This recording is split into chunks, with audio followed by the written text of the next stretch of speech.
Это еженедельная программа новости IT. Здравствуйте! Для интернет-пользователей напомню, что тайм-коды к темам выпуска закреплены в описании к видео. Сегодня начнем с российской повестки. Итак, сервис по поиску работы SuperJob рассказал, сколько зарабатывают выпускники IT-вузов в России. В рейтинге представлено 59 отечественных учебных учреждений. Пройдемся по первой тройке. Итак, бронза досталась окончившим Московский госуниверситет имени Ломоносова. Его студенты, найдя работу в столице страны, могут рассчитывать на зарплату в 155 тысяч рублей. Второе место досталось ИТМО, Университету информационных технологий, механики и оптики. Ребята, окончившие вуз, зарабатывают около 160 тысяч рублей в месяц уже в первые 5 лет своей трудовой деятельности. А лидером топа стал Московский физико-технический институт со средними зарплатами выпускников в 180 тысяч рублей в месяц. Итог напрашивается сам по себе. Деньги в индустрии есть. Остается только получить необходимый багаж знаний. Спустя 2 года с начала конфликта Роскомнадзор наконец снимает ограничения с мессенджера Telegram. Ведомство таки позитивно оценило готовность Павла Дурова противодействовать терроризму и экстремизму без предоставления ключей дешифрования сообщений. Решение согласовала и Генпрокуратура. И это, мягко говоря, странно. Ведь Роскомнадзор — это, наверное, единственное ведомство, которое не имело своего канала в Telegram. Политики, депутаты, региональные чиновники — все это время пользовались мессенджером. Что там говорить, если даже правительственный портал «Стоп Коронавирус» имеет свой канал на чат-площадке Дурова. Ведомство расщедрилось еще больше и на своем портале отметило, что готово взаимодействовать со всеми интернет-компаниями, работающими на территории страны, для оперативного пресечения незаконного контента. Египетский инженер разработал робота, который может выявлять потенциальных больных COVID-19 в общественных местах.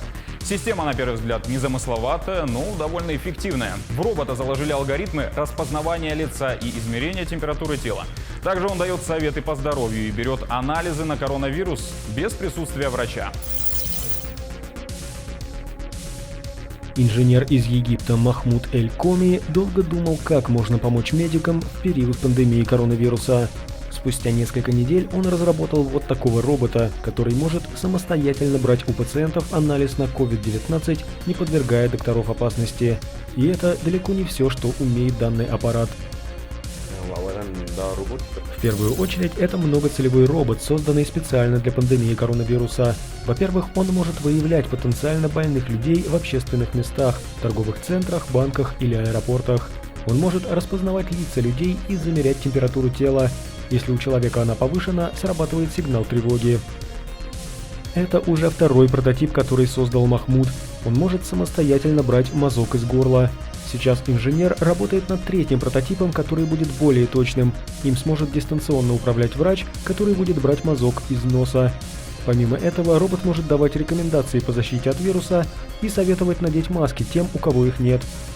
В Египте, самой густонаселенной стране арабского мира, зафиксировано свыше 46 тысяч случаев заболевания COVID-19. Почти 1700 человек умерли. В последние несколько дней здесь был отмечен максимальный суточный прирост новых заболеваний и смертей от коронавируса.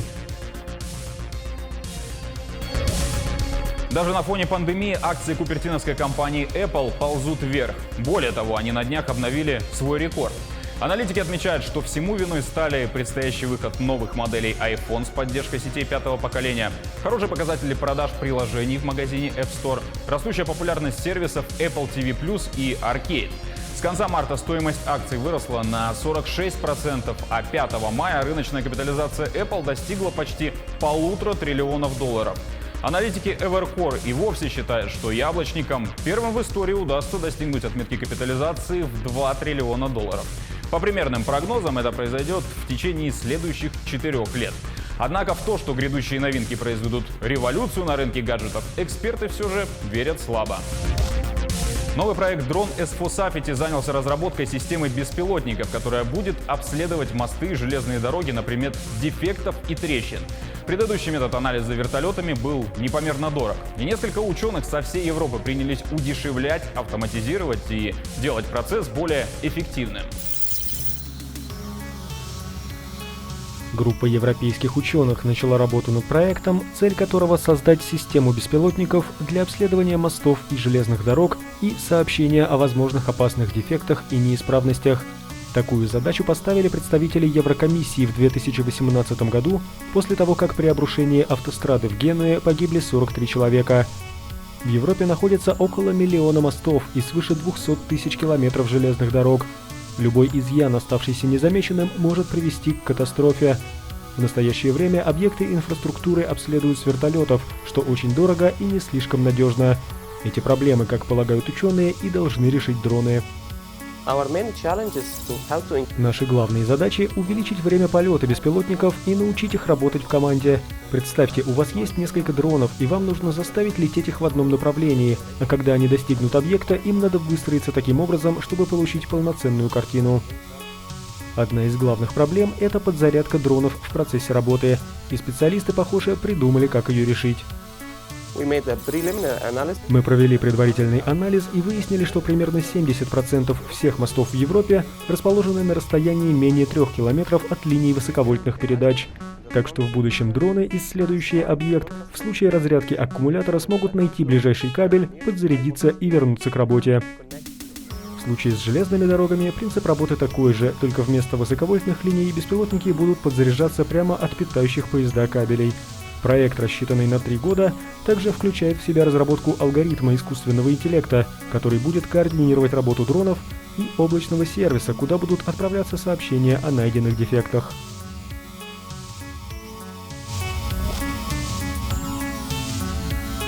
Инноваторы Якутии готовятся принять участие в выставке Saha Innovation 2020, которая проводится ежегодно ко Дню изобретателя и рационализатора в России. Старт запланирован на 22 июня и продлится до субботы 27 числа. На мероприятии представят новейшие разработки и достижения в области науки и технологического бизнеса Якутии. Пройдет презентация проектов, изобретателей и демонстрация применения научных разработок. Saha Innovation 2020 будет состоять из 3 основных блоков. Первый – это выставка проектов на сайте, которую оценивает конкурсная комиссия. Также пройдет открытое голосование за номинацию «Народный выбор». Далее – битва стартапов. И в завершении – деловая программа с лекциями, дискуссиями и мастер-классами. Как и все в последнее время, мероприятие пройдет онлайн. Трансляцию организуют на сайте sahainnovation.ru.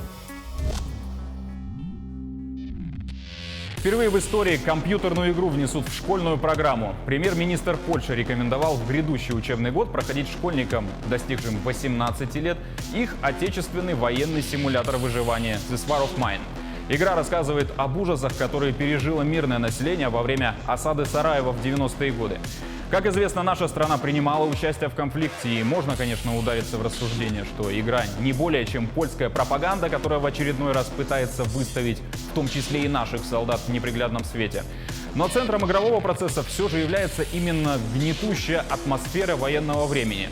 И в отличие от той же Call of Duty Modern Warfare, преследует несколько иную цель. Как уже сказали, основное геймплейное время занято выживанием в обстановке военного времени.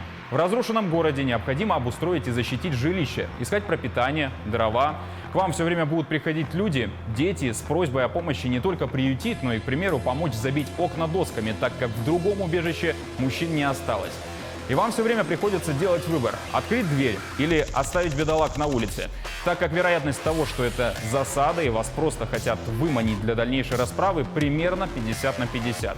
Иной раз заставляют решить – оставить пожилую пару без пропитания, либо же самому умереть от голода.